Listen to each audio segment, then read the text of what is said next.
I mean, the cypherpunk vision of cryptocurrency is nearly dead. As I've said, it's kind of like it turned out to be the opposite. It was extremely regulatable, traceable, transparent, just not at all the crypto anarchic world of finance that a lot of people hoped it was going to be. Hi, everyone. Welcome to Unchained, your no-hype resource for all things crypto. I'm your host, Laura Shin, author of The Cryptopians. I started covering crypto 7 years ago, and as the senior editor at Forbes, was the first mainstream media reporter to cover cryptocurrency full-time. This is the February 28th, 2023 episode of Unchained. Branching out from just being a podcast, Unchained has launched a new website, complete with more breaking crypto news, education articles for those just getting started, how-to guides, and videos. Check it out at unchainedcrypto.com to find answers to all your crypto questions. Web3 projects lost nearly $4 billion of crypto assets in 2022, but nothing is more expensive than losing trust. Secure your company with Halborn's best-in-class security advisory solutions. Visit halborn.com for more. FTSE Russell, a leading global index provider, has applied its trademark expertise, governance, and structure to digital assets, offering institutional quality data to build, manage, and measure investment portfolios. The exchange-vetted flagship index series measures the investable digital asset market from large cap to micro cap. Get your index data from a market leader. Find out more at ftserussell.com/digital asset. Become a disruptor in the emerging fintech space through NYU Stern's new Master of Science in Fintech program. This one-year part-time program is designed with full-time working professionals in mind. Visit stern.nyu.edu/msft-unchained. Buy, earn, and spend crypto on the Crypto.com app. New users can enjoy 0 credit card fees on crypto purchases in the first 7 days. Download the Crypto.com app and get $25 with the code LAURA. Link in the description. Today's guest is Andy Greenberg, senior writer for Wired and author of Tracers in the Dark: The Global Hunt for the Crime Lords of Cryptocurrency. Welcome, Andy. Glad to be here. Nice to talk to you, Laura. Your book is a fascinating look at the world of darknet markets, crypto crime, and the investigators who've taken them down. And even before it came out, I knew it was a must read because some of the excerpts I had read in Wired, I just inhaled and could not put them down. So can you talk a little bit about your inspiration for the book and how you decided to cover this world? Yeah, well, it's cool to talk to you because I also covered cryptocurrency at Forbes back before the word, cryptocurrency, even really existed. I wrote in 2011, I think the first print magazine piece about Bitcoin for Forbes magazine, and I came up with the headline for that piece, cryptocurrency, like thinking that I had come up with this clever pun because I'd never even heard the phrase before. I mean, Bitcoin was so new, and it was worth $1 at the time, and to me, like I came to cover Bitcoin through covering this kind of, I think, a different way from you, perhaps. Like I was covering it from the perspective of the Cypherpunks. I had written a book about WikiLeaks and this movement from the 1990s of mostly men, like libertarian, radical men who believed that they could use encryption tools to take power away from governments and give it to individuals and carve out places on the internet where you could essentially defy all government regulation. You could have total secrecy in communications. And, for WikiLeaks, for Julian Assange, who was a cypherpunk, he wanted to kind of create like a fully protected anonymous channel for whistleblowers and leakers. So when Bitcoin first appeared, it seemed to me, and it was described to me, in fact, as a kind of cypherpunk holy grail. Like this is not just secret, protected, potentially fully anonymous communications. This is crypto money, like untraceable anonymous money. And it seemed to me like it was going to unlock a kind of incredible sort of financial crypto anarchy on the dark web. And that people were going to use this kind of digital cash that you could put unmarked bills in a briefcase and send them across the internet to anyone without revealing your identity. And they were going to use this to like do online drug deals and money laundering and all sorts of cybercrime and all of that, that did happen. And I covered a lot of it for Forbes. But then I kind of like started to realize, even at the time in like 2013, 2014, that the sort of descriptions of Bitcoin's anonymity, privacy properties were overblown, maybe imperfect, but it took me really until 2020, I have to admit, to fully realize how completely opposite of correct I had been about this, that Bitcoin is the opposite of untraceable. And in 2020 or so is when I began to see Department of Justice announcements where they were thanking Chainalysis, a cryptocurrency tracing company, again and again as part of these like massive takedowns and busts and indictments. And that's when I saw that like it wasn't just that Bitcoin was like a little bit traceable. It was truly like the opposite of how it had been described, the opposite of this cypherpunk idea of it. And cryptocurrency, in a large part, like other cryptocurrencies too, are completely traceable and had served as this kind of trap I began to see for people seeking financial privacy and especially criminals for fully a decade. And once I saw that, I began to like seek out the people who were smarter than me and had realized that earlier and had used this traceability of cryptocurrency as a kind of incredibly powerful investigative tool to go on this spree of takedowns and busts and really turn the dark web inside out and arrest hundreds and hundreds of people. So that story of those detectives who did that is really the story of Tracers in the Dark, this book. And out of curiosity, when you say it was in 2020 that you realized that, do you remember which cases that was? I was just scanning my mind trying to think of like.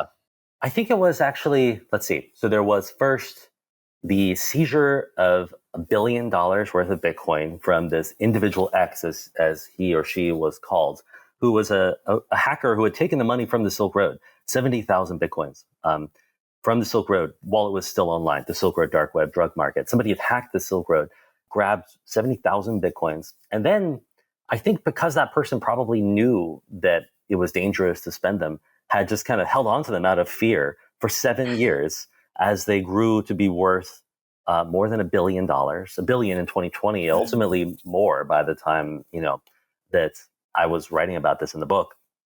And it was IRS Criminal Investigations. In fact, my like kind of protagonist, Tigran Gambarian, who, despite the fact that the hacker never spent those coins, he actually, I guess, moves, or he or she, or whoever, moves some of them through one exchange, but very small amount. That was enough for this IRS criminal investigator, Tigran Gambarian, to track him down and convince individual X, whoever that is, to turn over the money in exchange for not being prosecuted.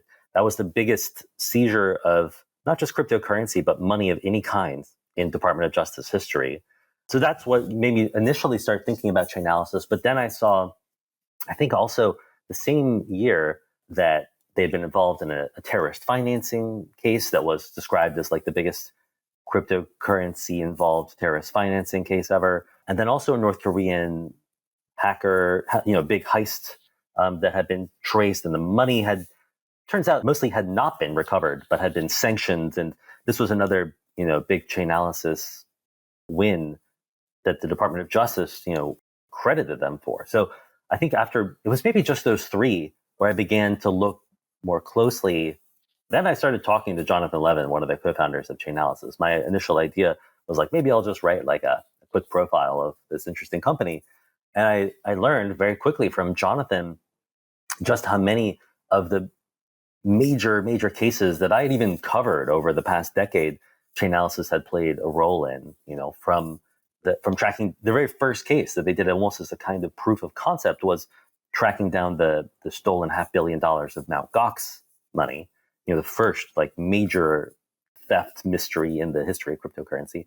They really kind of quietly solved that case. And then they were involved in the takedown of Alphabay, which was a story that the Alphabay, being a dark web market that grew to be 10 times the size of the Silk Road, that was a story that I had covered when it broke, but I had no idea of the role that cryptocurrency tracing had played in this epic investigation. And then finally, like the other like biggest case that I tell in the book is Welcome to Video, this child sexual abuse materials dark web market that Chainalysis helped not only take down, but they helped to trace the payments for child exploitation materials of hundreds and hundreds of men around the world who were uploading and downloading and physically abusing children, and helped to really find and arrest those pedophiles and to rescue 23 kids. So once I saw that there were these actually almost like a 3-act structure, it seemed like, of these gigantic cases that were still unfolding. When I came upon this, I saw that there was a book to write about this notion of cryptocurrency tracing and about the kind of like incredible 180 that not only I, but I think the whole cryptocurrency community has had in our ideas about Bitcoin's privacy.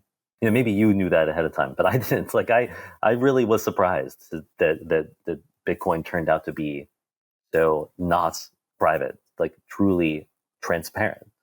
Yeah, I mean, I think before then, I remember I had Catherine Hahn on my show, and she definitely talked about that and just like how much she loved using crypto for cases. So I had some awareness that this was something that the government like felt was a boon to them. So in that regard, like maybe I had that inkling just from talking to her. And one thing I want to mention for the listeners is actually a number of these cases that Andy just mentioned, we've done previous episodes about, so I will put those in the show notes. But one thing that struck me about your book was it was kind of amazing to me how much you got these government investigators to open up about their techniques. And I was curious just how hard that was, or what negotiations you had to do, or whether they were like, no, we want to kind of like, be proud and just loud about what it is that we've managed to accomplish. Yeah, I mean, it was a kind of constant tension in the reporting. Like, they wanted, to tell these stories. I wanted to tell the stories, obviously. They wanted credit for a lot of the incredible work that they had done, these agents and prosecutors and Chainalysis. But they also, I think, there was a certain like invisible line they didn't want to cross of revealing sources and methods and in specific cryptocurrency tracing techniques. And I was kind of constantly battling to like push them to like say a little more or to like figure out.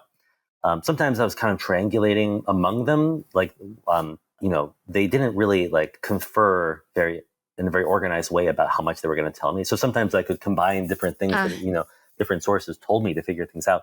But also, I think maybe like the most important initial thing that unlocked so much of the story was that I didn't try to talk to the FBI or the DEA or one of these like law enforcement agencies that everybody's heard of. It was a major player in this story was IRS Criminal Investigations, which is this strange law enforcement agency within IRS, and they don't get any credit from anybody ever. Like, they are truly like, so they're this kind of underdog, unrespected. I mean, I think I tried to give them due respect, but I think that they don't get a lot of the credit that they deserve for these major cases, and so they, I think, were more eager than other agencies to tell these stories, and that really worked in my favor, because then once you have IRS CI as part of the story, DEA and FBI wanted to tell their part of it too in some of these cases, and it kind of everything kind of unlocks. But there were serious moments of, I don't know, where I had to balance,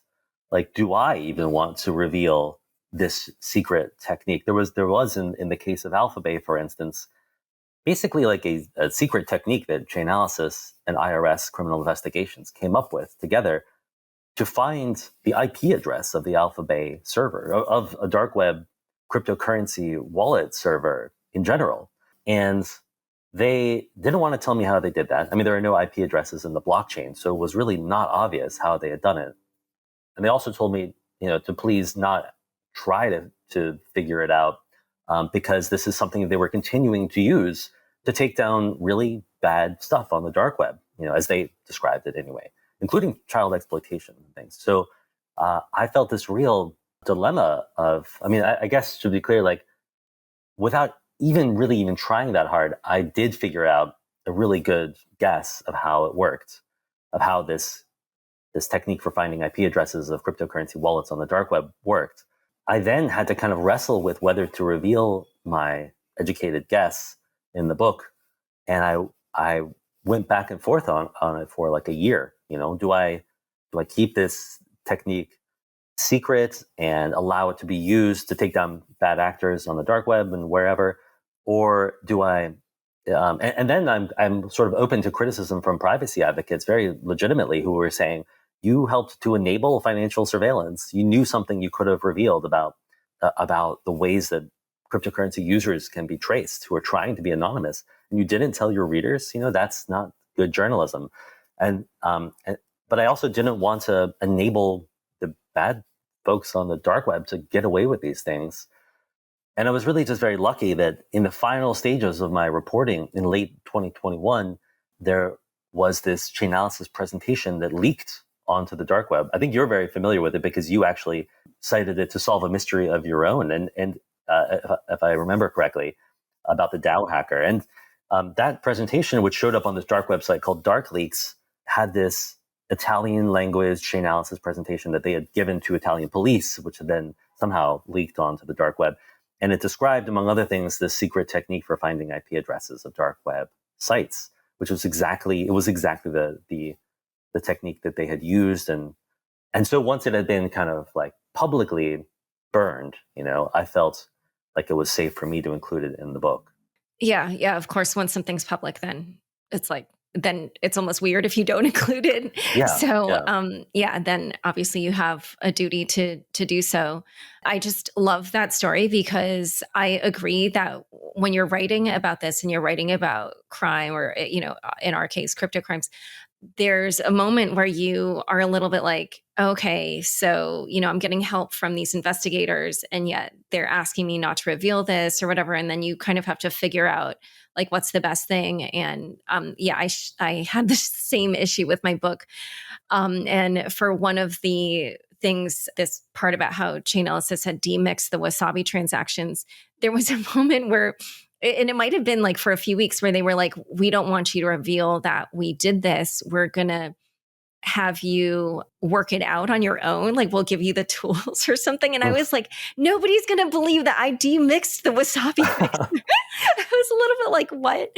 And That's then amazing. eventually, eventually they took credit, which was great for me. But yeah, there was a moment when I was like, okay, I'm going to have to reconstruct this. Like, this is going to be maybe weird. But anyway, so out of curiosity, that was such a great story. So I'm sure there are other stories in your book where you uncovered new things or that were sort of memorable for you. And I wanted to ask what they were, because what struck me also about the book is that there's actually the main stories that are covered are ones that like everybody sort of feels like they already know. And so, what else for you was something that surprised you or that was especially memorable? Well, let's see. I mean, if we're going to stick with the Alphabay story, which is kind of the centerpiece of the book, that's one that I had covered as a reporter. There was, of course, like a big, Department of Justice announcement. Jeff Sessions, the Attorney General, gave a press conference about the takedown of Alphabay in 2017, and also revealed in that press conference that in this international sting operation called Operation Bayonet, Dutch police had taken over the second biggest dark web market at the time, which was called Hansa, so that when Alphabay was shut down, all of Alphabay's refugees flooded into Hansa, which was being run undercover by Dutch police, and this incredible trap. So, from the beginning, like I knew that was going to be a crazy story, but like it's very different to know those like bare facts and then to hear the story of how it all unfolded and how, for one thing, like nobody knew even how Alphabay was actually taken down. And there was, I guess, this story that was known that the founder of Alphabay, the kingpin of this dark web drug market, who went by the name Alpha 02, had for a brief time leaked his email address in a welcome email the very first days that Alphabay was online, long before anybody cared about it, really. And that was when that email address was recorded and given as a tip to the DEA in 2016. Sorry, I'm not sure what all of this was public previously. This is like the actual story. An anonymous source gave this to the DEA office in Fresno in late 2016. That was, in fact, like the first time that law enforcement learned the name Alexander Caz, this French-Canadian man who by that time was based in Bangkok and was incredibly wealthy, driving a Lamborghini, owned a villa in Phuket. Sorry, I'm veering into I can't remember anymore what of this was public previous to my reporting, but nobody, I think, knew the story. I certainly didn't, of how cryptocurrency tracing was actually used to pin down his guilt and prove that he was Alpha 02. I mean, the people who got that initial email leak tip sort of doubted it. They even kind of wondered if it was too good to be true, if maybe this Cause guy was getting set up by, was being framed by the real Alpha 02. And it was only when these two FBI agents, or analysts rather, who asked me to call them Ali and Aaron in the DC office of the part of the FBI, they had this just totally independently had this notion of like, let's try to use cryptocurrency tracing to figure out who Alpha O2 is, to unmask a dark web kingpin for the first time ever. Nobody had ever done that with cryptocurrency tracing.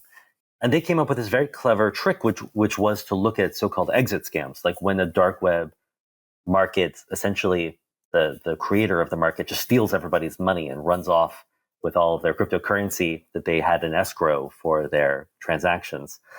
Ali and Aaron realized that every time an exit scam happens, everybody on the dark web and these markets is freaked out and they pull their money out of the markets.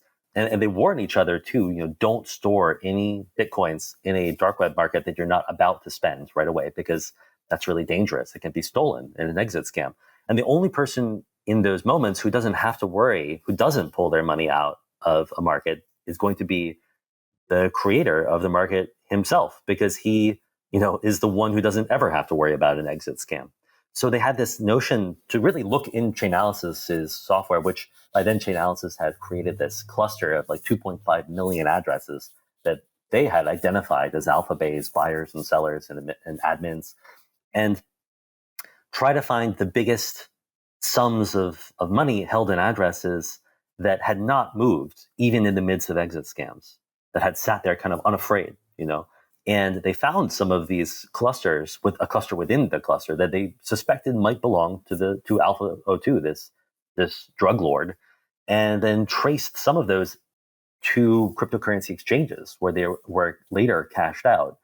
And they actually sent a subpoena to one of these exchanges just before the tip came in to the Fresno office about Alexander Caz's name, and then heard that name through the grapevine, had already sent their subpoena to this exchange, and then only days later got the results of that subpoena, and lo and behold, it was Alexander Caz's cryptocurrency account on this exchange, which really was like the confirmation of that he was Alpha O2, and kind of like nailed down this theory that had previously just hung from a few thin threads. So that kind of like technique, and I try to tell all these stories, from the perspective of the investigators, like make it, bring people into the detective story. And that certainly was like, I couldn't believe when they described that to me, like, wow, there really was a new, pretty brilliant idea that actually unmasked the biggest dark web drug lord in history through cryptocurrency tracing. Yeah, one other thing I loved about that story was, and we don't have to go into details. People should read the book because this just gets very juicy. But I was completely enthralled when I read about it in the Wired piece. But he used this forum, and the government figured it out, and they were like watching him in real time, which while they were investigating him. And so that to me was just sort of mind blowing. And in the forum, he was just being his normal self because he thought he had divorced that from his alpha character. And so that was, to me, that was just crazy. Normal self is like putting it generously. He was like this, I mean, you're being very like polite about it, but he was this sex fiend who had like an enormous number of extramarital affairs. He was married to a Thai woman, but was like clearly a sex addict who would pick up women in his Lamborghini, sleep with them like on an almost nightly basis. He seemed to like try to have these hookups, and then would almost live blog it, or at least blog it sort of the next day on this pickup artist forum called Rouge V. And when the investigators figured out that this person on Rouge V, who went by Romeo for reasons we don't need to discuss, that person was also Alpha O2, that actually like was a huge break in the case, because it allowed them to sort of assemble his pattern of life, to figure out, he actually brags in this pickup artist forum about the kind of full disk encryption that he uses on his laptop. They knew that they needed to grab this laptop in an open and unencrypted state because of his posts then. And they also, it helped him to like establish his daily schedule, figure out the best time to essentially like try to raid his house in this elaborate undercover agent sting operation that I describe in detail. And also, you could actually see, as you said, like when he was online, because his little profile, like this little figure next to his account would light up green when he was online on this pickup artist forum. So that's when they saw that on the forum, like when the actual DEA agent was like monitoring this 24/7, they could see when he was online and when his computer would be open and vulnerable to them seizing it, essentially. Yeah. The other thing I have to say is I know people often make jokes about like the government being inept and stuff, but reading your book gives like a very different impression because for a lot of these cases, so many things had to go right for them to capture these people or, you know, take down the site or whatever. And time and again, they do it, which is like pretty amazing, especially because for some of them, these cases involve like not only different agencies, but like international cooperation, like with multiple countries. I mean, it's truly fascinating, and there's a lot of good acting that has to take place to catch them. And yeah, anyway, I was truly fascinated. It's. I mean, I think you're like like finishing the story about Alphabet. There's a good example of this, but I think it doesn't. I guess that it's true that all these things worked out. They had a kind of super weapon here, and with cryptocurrency tracing, that I think. None of their targets really understood like the degree to which it was possible to unveil all of these supposedly secret transactions, and that was like an enormous advantage that law enforcement had. But then like with the takedown of Kaz specifically, they found his server using that secret IP address identification technique that I just described. But then when they sent people to Lithuania, where the server was kept in a data center, their goal was in this elaborate, coordinated takedown to catch him logged into that server, like monitor it, connect to the server, monitor it in real time, and then basically crash a car into his front gate, trick him into coming out of his house, and arrest him, get his laptop open and logged into Alphabet while they also could see that connection on the server. They actually crashed the server immediately, and they thought that they'd screwed the whole thing up. Like they were like, "Oh, now he's going to see that Alphabet is down. All he has to do is close the lid of his laptop, and the whole thing falls apart because he has like then completely encrypted all the evidence they need to really catch him red-handed." And so they had to kind of scramble to put everything into motion at that moment. And they actually, took them months to get access to the server. When it rebooted, it was still encrypted. But they did. So I won't describe like all of the action. I'll leave that for the people to read the book. But they did get his laptop in an open state. And I hope this is not a spoiler. I think people maybe know this who've read about Alphabet.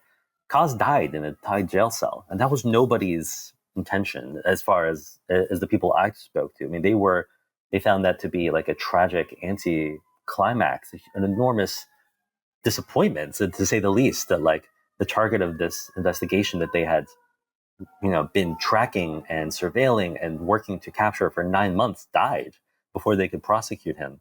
And that is an open-ended mystery too. I mean, I did my best to figure out if he was murdered, as his defense attorney and mother tell me, or if he committed suicide, as prosecutors and agents and the Thai law enforcement agents tell me.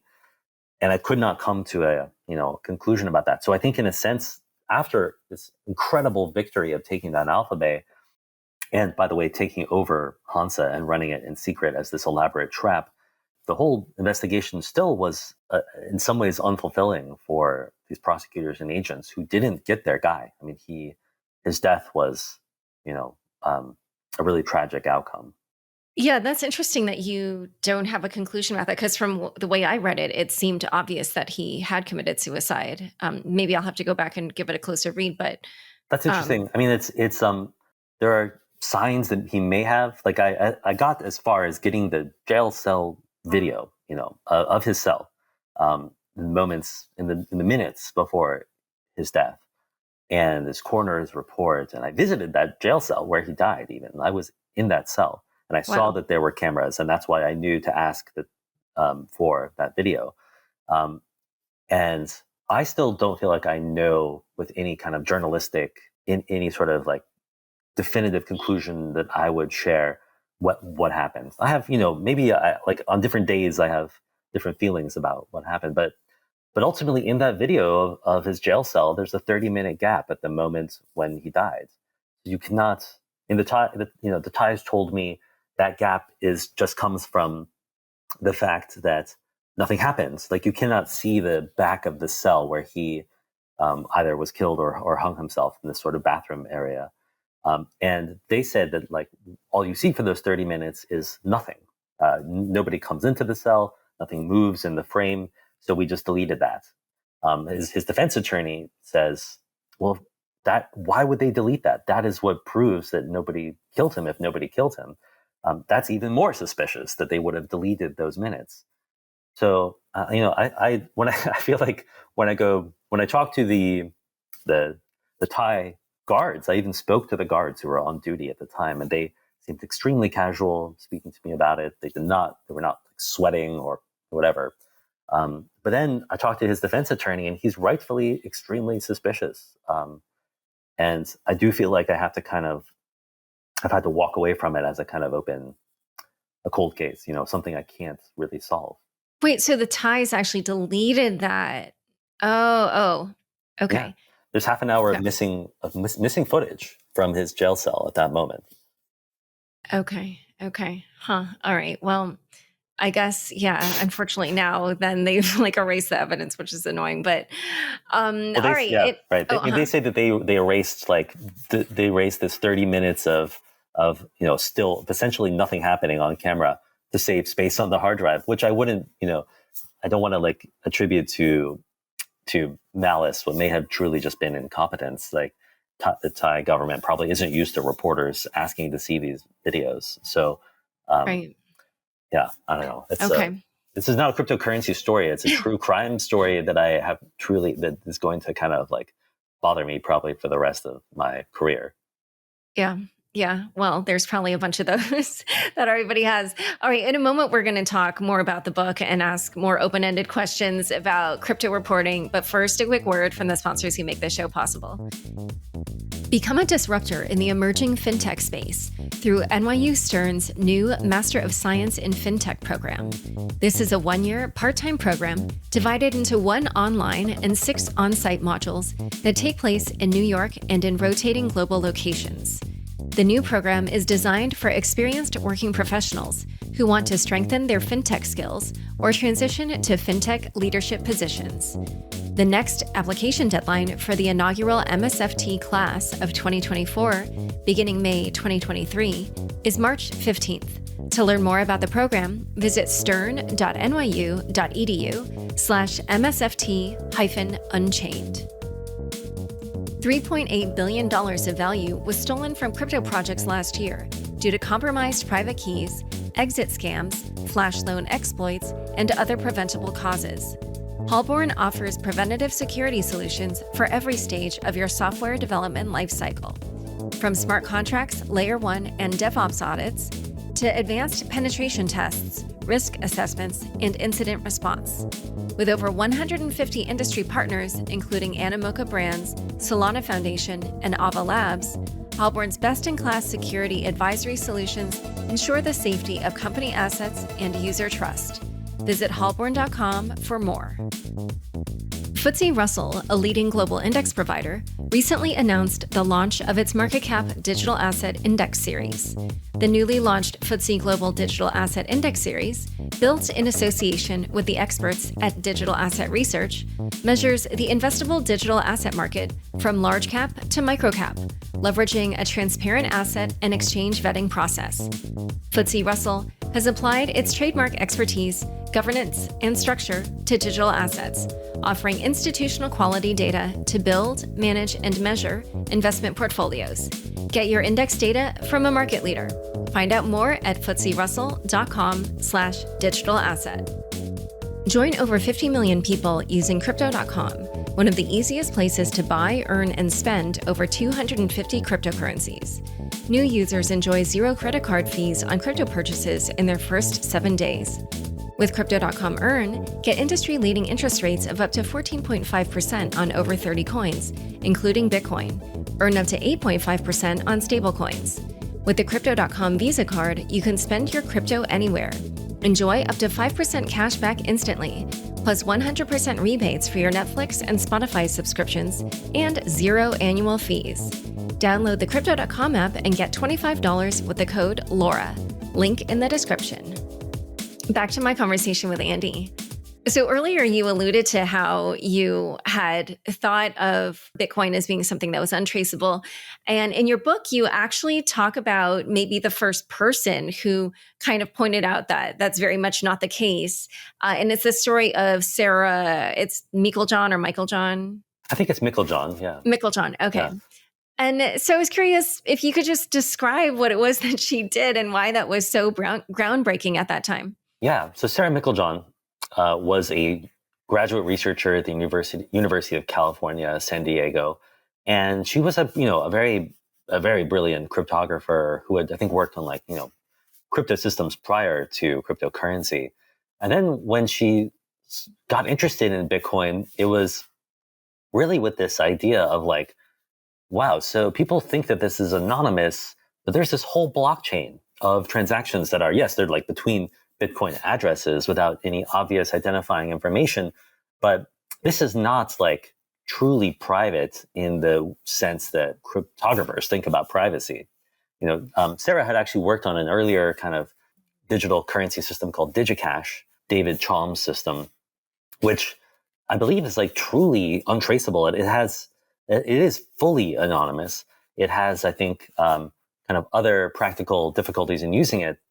But when she compared that to what she saw with Bitcoin, she was like, what? There's this whole blockchain here. I should be able to figure out all kinds of things about how people are using this, supposedly private money.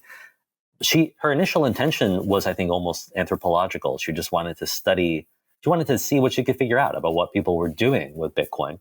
I had the idea of just writing a paper about that. And at first, she was just even trying to count the number of Bitcoin users.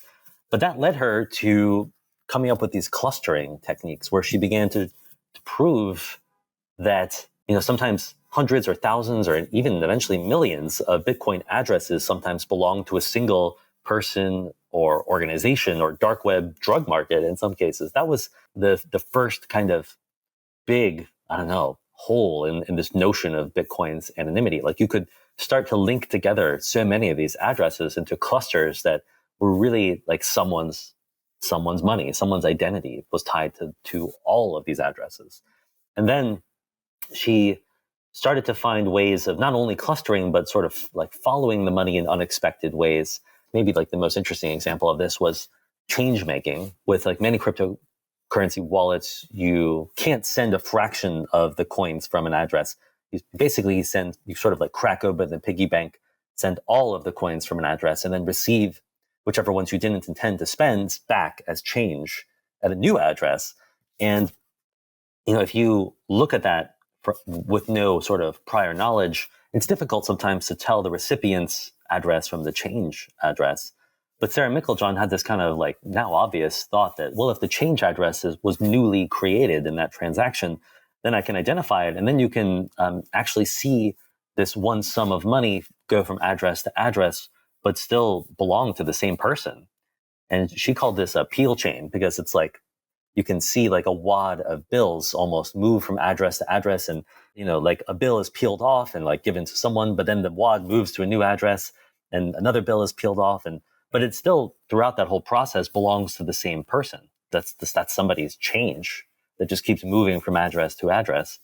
And then eventually sometimes that hits an exchange. And where it's cashed out, or if you go back in time, you can see where it was bought with fiat. And she realized very quickly that if you were a law enforcement agency, you could send a subpoena to one of those exchanges, and then figure out who owns that wad, or in some cases, who is behind that whole cluster of addresses. And then she also, her other big trick was to basically do undercover kind of transactions herself, to interact with a bunch of services and people on the blockchain and record all of the addresses she was interacting with, which she could identify. And then once she saw that, oh, when I move money into the Silk Road and then out again, that's the address that I was interacting with. Well, that's part of this whole cluster. That whole cluster must be the Silk Road. And then I can see Andy sending money to the Silk Road. He must be buying drugs. That's it's all it almost seems kind of intuitive now, but with this kind of collection of ideas that I don't think were intuitive at the time, to give her full credit. She really like created a whole grab bag of tools to de-anonymize Bitcoin. And I think changed the way that the academic world immediately thought about Bitcoin. But I still think, just to like kind of put it in perspective, I read that paper in 2013 and I covered it. And I even asked Sarah to trace some of my transactions that I'd done with the Silk Road when I was at Forbes. And she did. She showed me which transactions I had made to buy like these sort of small amounts of marijuana as a test for Forbes. I wrote an article about this in 2013. And yet I still thought that if you were clever enough, you could stay a step ahead of the tracers. You could, like if you put your money through enough addresses or used a mixing service or something, you would be able to defy this blockchain analysis. And I think now looking back, like it was only really once the really brilliant people at companies like Chainalysis got involved at systematizing and automating and improving these techniques. And they had the money to recruit the smartest people to come up with new ways of tracing and new ways to defeat mixing services and all of that. Then now I do just think it's safer to say, no, it's impossible, essentially, to use almost any form of cryptocurrency with privacy, with any anonymity. Yeah, one thing that struck me, not only with Sarah's story, but then when Chainalysis got started, was both times. So, when she kind of revealed that she could do that, I think it was shortly thereafter she went to some conference and somebody actually kind of made public remarks that sort of were pointed at her, or felt like they were at least kind of scolding, like, you shouldn't be using the blockchain to snoop on people. And then the same thing happened with Chainalysis when it started. And I was wondering if you could just talk a little bit about this kind of tension, because, and it's sort of what we even talked to you about the government issue, where privacy is obviously an important right. And then yet we're both journalists. So we, believe that the public also has a right to know certain facts and information. And so I was curious if you could just talk about where you see Chainalysis, walking that line, like, what they're doing intrusive, or is it something legitimate, or yeah. Yeah. Well, as a journalist, even I feel like I came at this whole subject of this cypherpunk world of the dark web and all of that with this kind of default understanding that privacy is super important. And the first example that I ever covered of it truly was WikiLeaks, where that's about granting anonymity to sources, which we all understand is super important. And I wouldn't want those sources to be traced. And so I don't know, my kind of approach to this initially was like, that I found it very interesting and legitimate that cryptocurrency was going to offer a new kind of financial privacy. And once I realized that that was not the case, I was deeply uncomfortable about the fact that I was basically writing these stories about these, kind of like heroic figures in law enforcement tracing cryptocurrency to take down bad guys.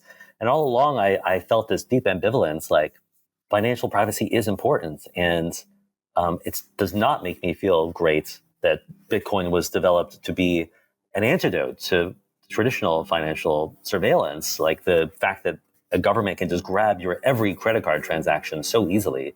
And instead of an antidote, Bitcoin turned out to be even worse of a trap in some sense. I did not feel like that was a uncomplicated good thing. So I was lucky in a sense that Sarah Meiklejohn, I think, felt the same way. And by telling her story, I could kind of capture this ambivalence. Like she also was really uncomfortable with the fact that the techniques she developed were then adopted by Chainalysis, built into a tool sold to law enforcement.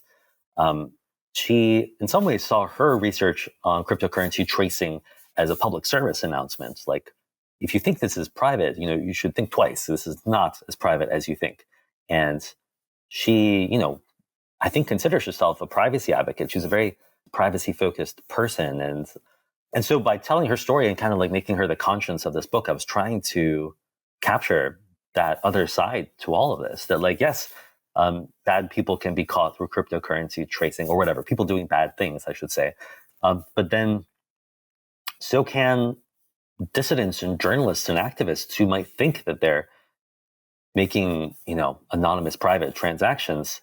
I mean, people definitely around the world have, and I think people have hoped too, that cryptocurrency would offer a way for people in repressive regimes, for instance, to raise money.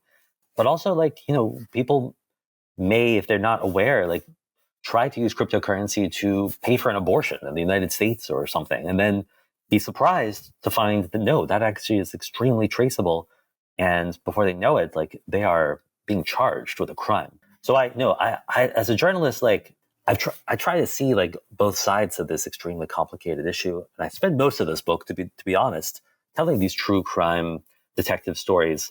But I just really didn't want to leave it at that. Like, I wanted to try to capture the complexity of it. That's, I think, more than like coming down on either side. I feel like it's our job to just show how nuanced and complicated these things are.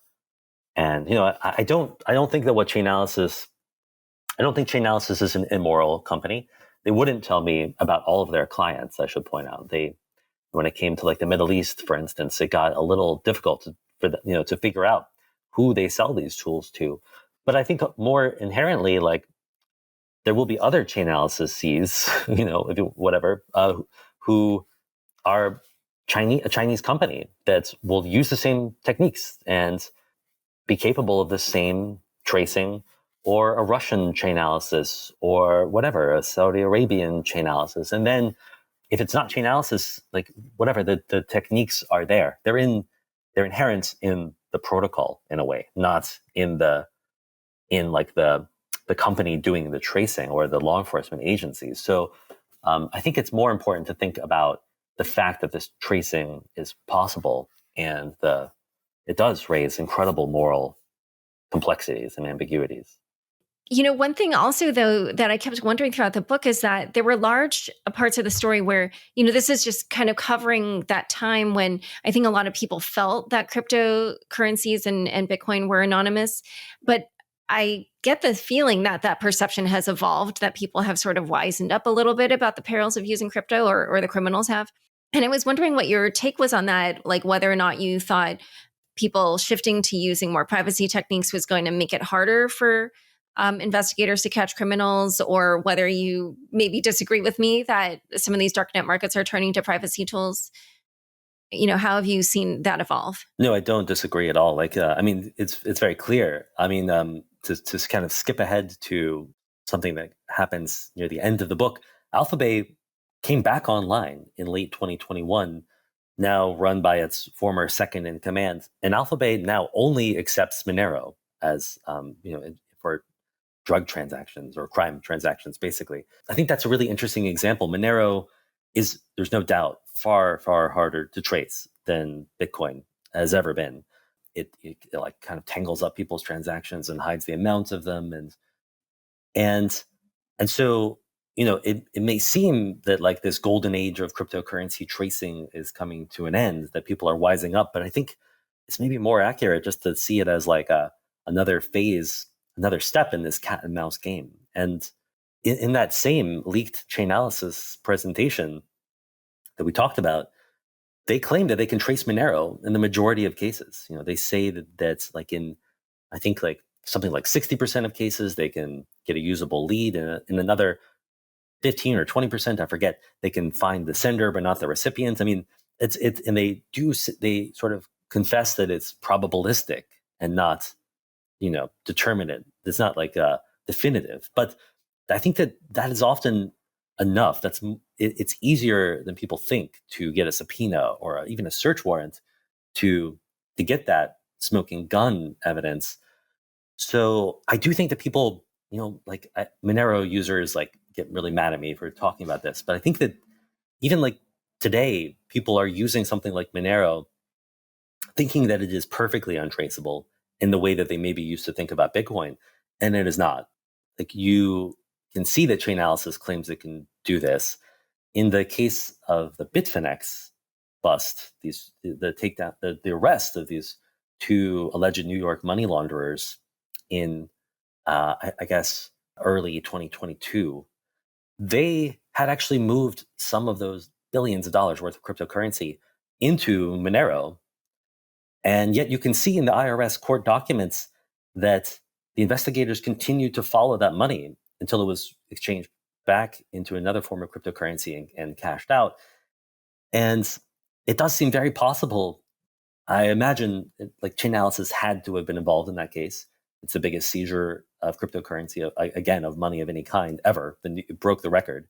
And it does seem extremely possible, I'll just say, that investigators did trace Monero in that case too. I don't know how they did it, but that is their business, is like knowing how to trace cryptocurrencies, sometimes in non-public ways. So do you then think that the future of a company like Chainalysis is not really at risk because privacy technologies are coming to crypto kind of all over the industry? People keep talking about how this is really going to be the year for ZK rollups and other kinds of zero knowledge proof type technologies. I think it's a super, like that exact technology is like a super interesting question, because Zcash, you probably know more about like the use of zero knowledge proofs in services and decentralized, like whatever, finance. I've looked at Zcash pretty closely, and I wrote, I think, the first piece for Wired, about Zcash back in 2016. Zcash does strike me as like truly untraceable. Of course, I'm like the one who made this mistake about Bitcoin in 2011, but so nobody should listen to me about these things. But zero knowledge proofs are really fascinating. They do seem to offer a kind of true untraceability with like no foothold for an investigator, no like clue that can be, no loose thread that can be pulled on. So I guess then the question is, will these zero knowledge systems like Zcash be adopted enough to completely shut down the tracers and make Chainalysis obsolete? It strikes me that like regulators are already, it seems, trying to step in where technology is defeating tracing. Like the regulation is trying to tag in basically and sanction or indict like people who are trying to offer anonymity. Like we're seeing this with one mixer after another that is enabling, for instance, North Korean money laundering of their big heists.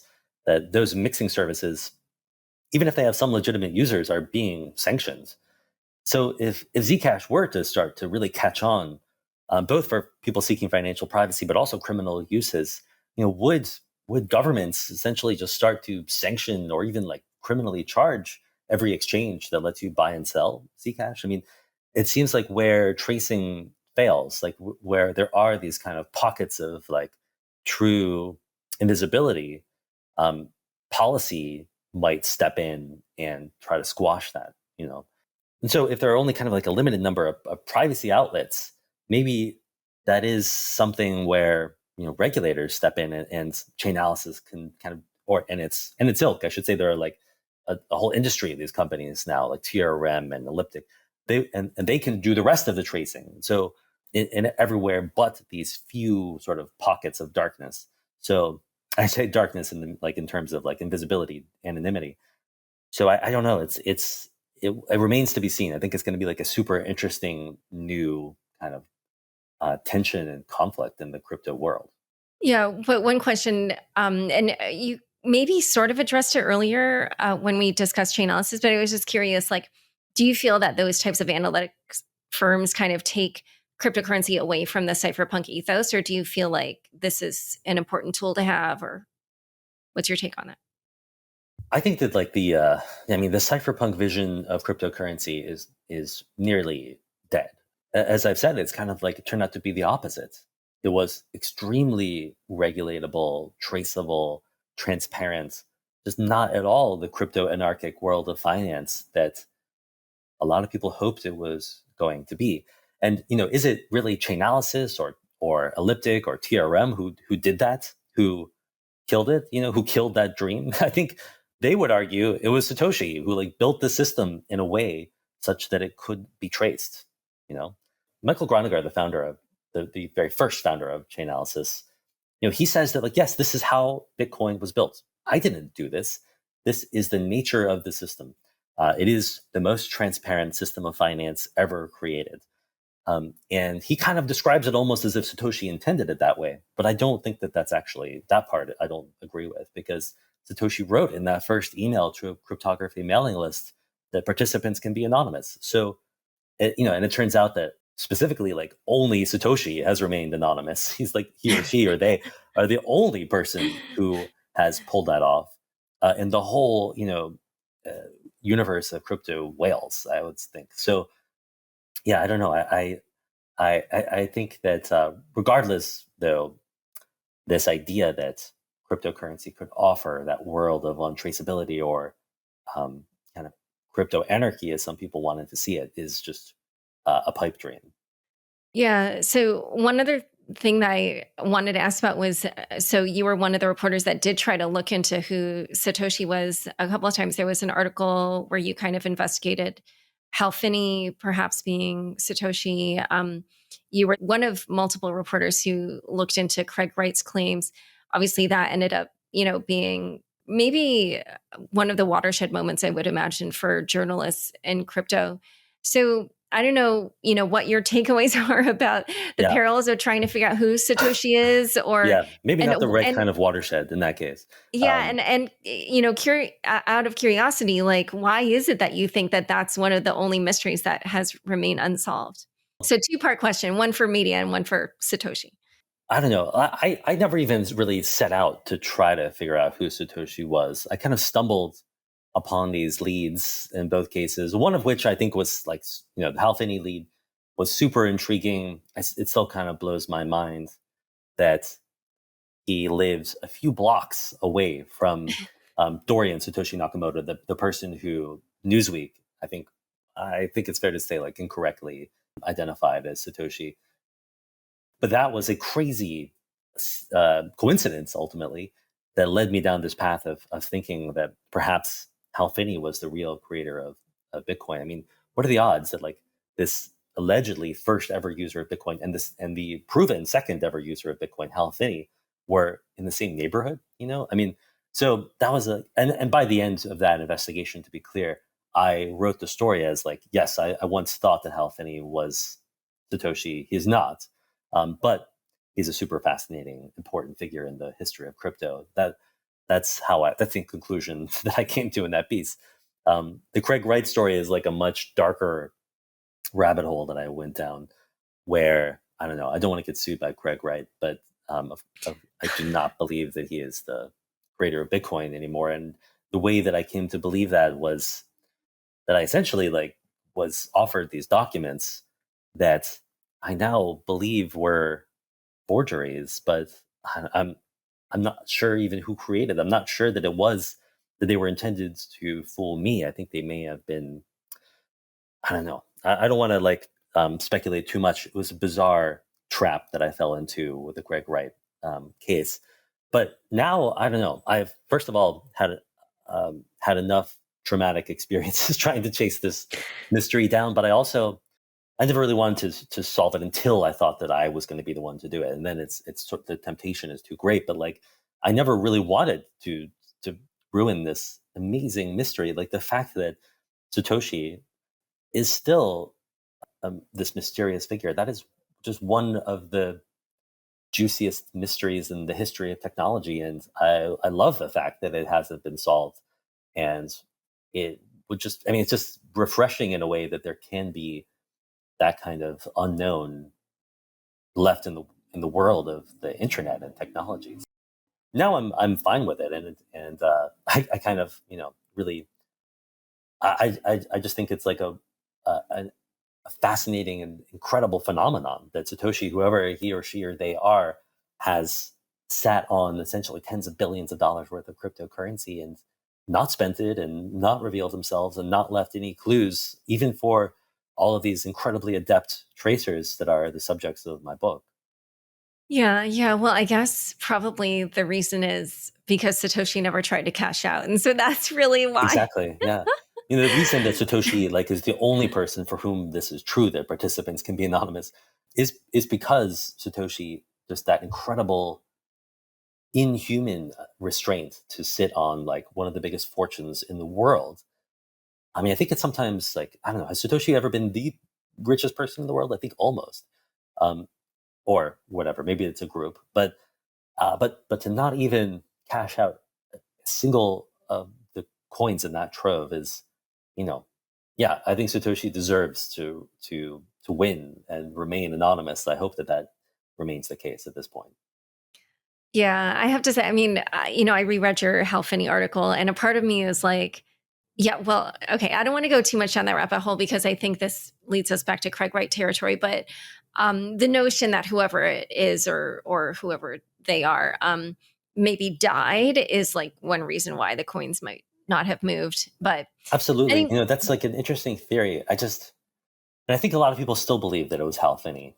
But and I'm sorry, I haven't reviewed the evidence of the whole Hal Finney case before talking. But I do. This was 2014. It's a long time ago now. yeah, But I for one thing, I was in the room with Hal Finney interviewing him in this paralyzed state. He was dying of ALS, and he's like answering my questions only with like his eyebrow movements. But he and his family just so like convincingly denied to me that he was Satoshi. And like for one thing, like why would he lie? But also, um, I was persuaded that these were like credible denials. And then his son showed me his Gmail account where he was communicating with Satoshi, which would be hard, to fake, especially I don't know, like do you do that retroactively? How do you do that retroactively? And you know, was Hal Finney like was Satoshi rather like smart enough to was Hal Finney slash Satoshi if we're going to go down the path of this theory, like smart enough to create this fake record of emails between the two of them from years earlier? I don't know. It just starts to strain credulity, and like it. I just came to believe instead that no, he is just like the second ever user of Bitcoin, and in fact, like Hal Finney did eventually, with eye movements alone, I think list in an email to me. It's very difficult for him to write emails, and I felt bad even like making him deny this in detail. But he listed reasons why he was not Satoshi, and they included like details of the programming languages that they used and other things. So I'm convinced that Hal Finney was not Satoshi. It doesn't mean he wasn't like an incredibly remarkable person. And I don't know yeah. how Satoshi has managed to keep this secret and practice that restraint, disappears so completely. It's possible that whoever the real Satoshi is also dead for all we know.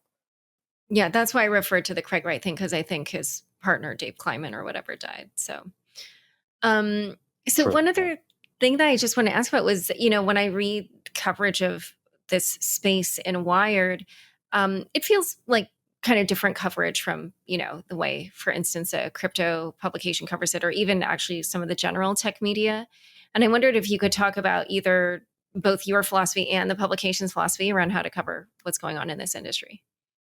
It's really interesting. It's an interesting question. I think that, the media has maybe like gone through its own like cycles of like crypto hype and then crypto winters, that are sometimes almost unrelated to the price of these things. Like for a while, it wasn't like not cool to talk about Bitcoin, but it was cool to talk about blockchains for some reason.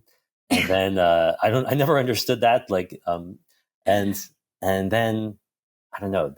It was interesting to talk about like DeFi and Ethereum and things, but it was not interesting to just like talk about more traditional cryptocurrency. I mean, these are just I'm describing like the trends in the media, and I think that to some degree, the cryptocurrency world has sort of been wrapped up in the techlash as well. Like this idea that like we at Wired, I think, have gone through our own cycles of like Wired was once, if you read like very early Wired issues, as I have done, like the optimism and the idealism about how technology would change the world are just like, so complete. And then I would say with our last editor in chief, Nick Thompson, we sort of started to embrace more of a more nuanced and ambivalent view about the effects of technology. And I think that came with a lot of skepticism around the effects of social media and what it did in 2016, about a lot of cyber war kinds of things that I cover, and the dystopian potential futures that the insecurity of the internet and the ways that it's tied up in our lives is included in all of that. And then with our new editor-in-chief, Gideon Litchfield, it's been very interesting because at one point he actually kind of told the staff, and I think this is to his credit, like it was a smart, interesting thing that like we are not going to be like party poopers in a simple way about Web3 and crypto and all of this stuff. We are going to understand it and we're going to tell complicated stories about it. And I think that maybe, it was possible that like we at Wired were starting to become too skeptical of crypto. I think there have been so many different promises about cryptocurrency over the years that didn't pan out that eventually it becomes almost like a reflexive thing to doubt every cryptocurrency promise. And I think we, in addition to the kind of like big features that I've written about cryptocurrency crime specifically, that's my interest, and the subversive and illegal and dangerous uses of this stuff. We also, Gilad Edelman did a great cover story about Web3 for Wired last year that is one of my like favorite pieces I've read about that world and his adventures in it. And I think we tried to take like a more complete and nuanced view of all of this stuff. Okay. Well, before we started recording, you did also say that you felt that the FTX story, which was blowing up right when your book came out, was also a story about tracing movement on the blockchain. So I was curious for your thoughts on that. Yeah, well, right. I mean, I think most people are looking at this FTX thing. Maybe not you. You know so much about all of this and the details of the case, but they're seeing it almost as like a Lehman Brothers or like a Theranos kind of meltdown. Like this was a hyped up, sort of shady company making false financial promises, maybe doing irresponsible things with people's money. But then in the midst of all of this, like in the middle of that may all be true, but in the middle of all of that, there was also just an actual theft, it seems, like unauthorized just grabbing of $500 million or so, some hundreds of millions of dollars worth of FTX's funds. We don't know who took them. We are still like the tracers that are the subject of my book are watching that money move. They're like watching it on blockchains in real time. That's like the bizarre thing about these big cryptocurrency thefts is that you can basically watch the getaway car like move through the open plan of the city, like and watch every turn it takes. And if the thief or whoever they are in this case like tries to cash that money out, I think it's going to be very difficult for them to do it in a way where they won't be identified. And then we will, I think, at some point, sooner or later, I think, hopefully, know the answer to whether this was an actual external hacker or if it was. Wait, what are you talking about? Because isn't I mean, so initially when you said theft, I thought you meant of the exchange, of its customers' money, or by the exchange of its customers' money. But now I'm getting a little bit confused.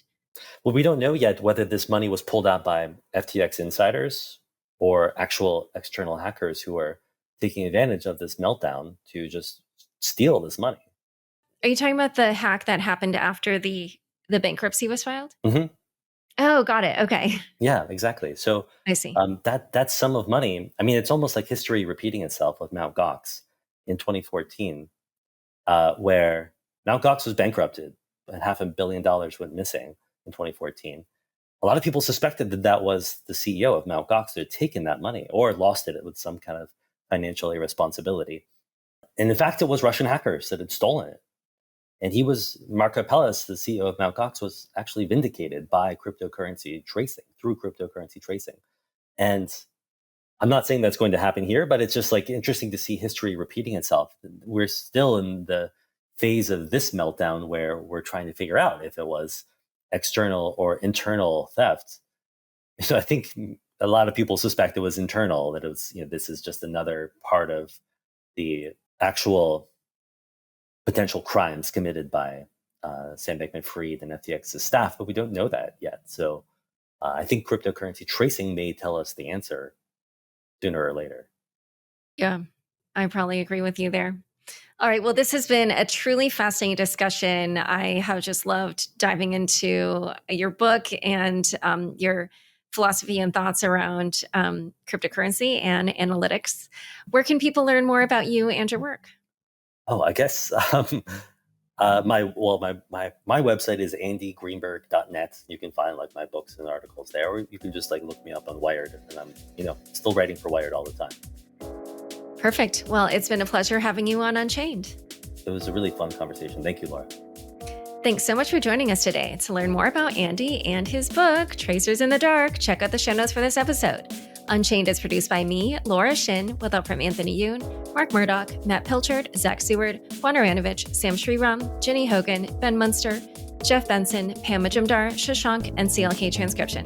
Thanks for listening.